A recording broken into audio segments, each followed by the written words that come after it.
সামনে একটা আপার হিল আছে, অর্থাৎ একটা পাহাড়ে উঠতে হয়। এটাই মনে হয় সবচাইতে বড় পাহাড় রাঙ্গামাটি যাওয়ার। হ্যাঁ হ্যাঁ, রাঙ্গামাটি ওঠার জন্য এটাই সবচাইতে বড় পাহাড়, কিন্তু আমার সামনের দুইটা গাড়ি আমারে স্লো করে দিল।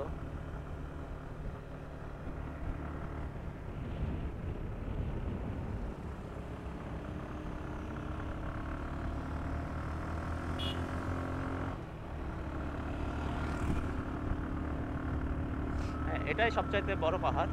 আর এই পাহাড়টা ওঠার পরেই আর তেমন আপার হিল নেই। তারপরে যেটা আছে ডাউন হিল।